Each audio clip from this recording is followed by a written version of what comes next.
Good morning, class 8. How are you guys doing? I hope you guys are doing fine and great. And as long as you are fit and fine, everything is good and should be going on. Just keep healthy and stay clean and eat properly, sleep properly, play properly, study properly. That's all. I guess you had a wonderful exam and you enjoyed it. I'll take feedbacks about how was the exam, how did you like it. This was a first time type of MCQs for you, or you might have in your, you must have appeared for some exams online type of things for with MCQs. So it's very good. So I hope you liked it and the system. Anyways, without much ado, let's get back to SSC on page 151. So I have given you a basic explanation of the farming and agriculture. So I'll just read through today and let's see where we can go ahead and stop. Okay, so let's take it from here. I'm going to start reading. I hope you guys are also on the same page. Page 151, and that's sedentary farming. We had left it at nomadic herding. So in early times, people used to move from one place to another as food gatherers.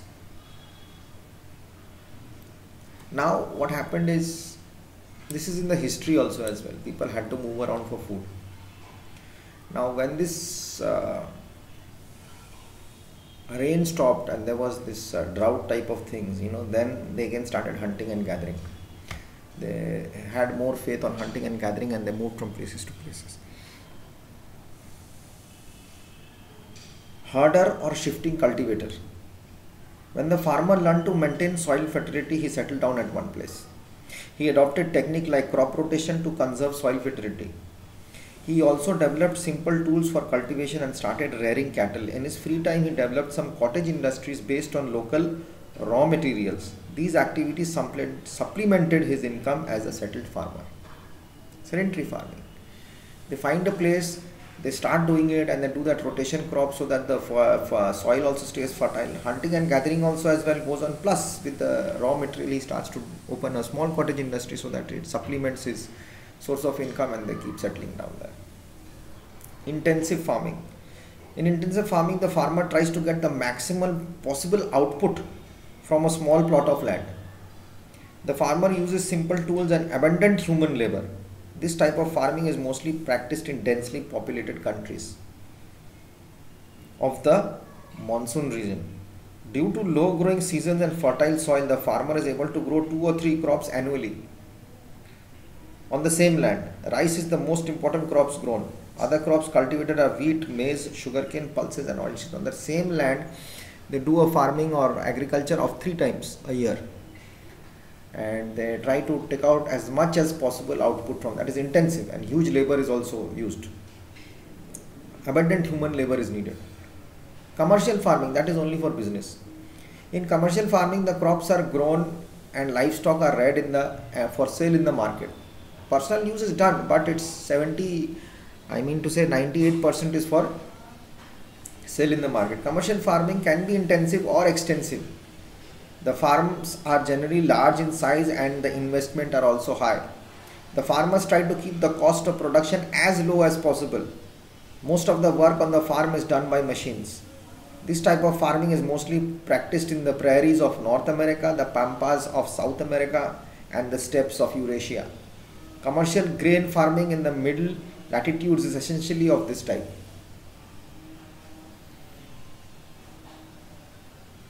In the middle latitudes, just below the equator side, it's got that temperate zone and farming is good and the moisture is also good in the atmosphere.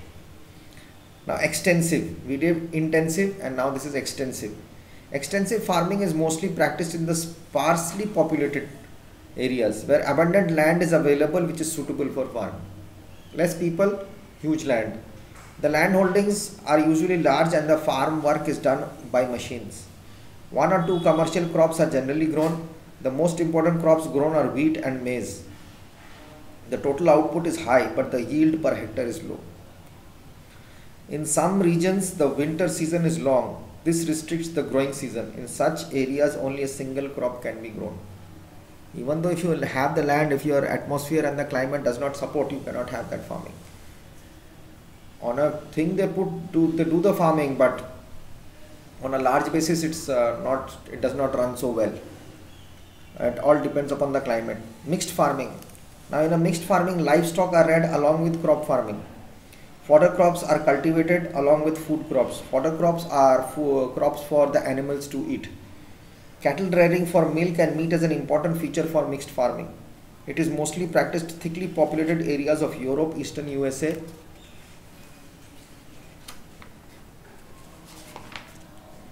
Argentina, Southeast Asia, Southeast Australia, New Zealand, and South Africa. Farmers follow a well-developed system of crop rotation, which also helps in retaining the soil fertility. The yield is generally high.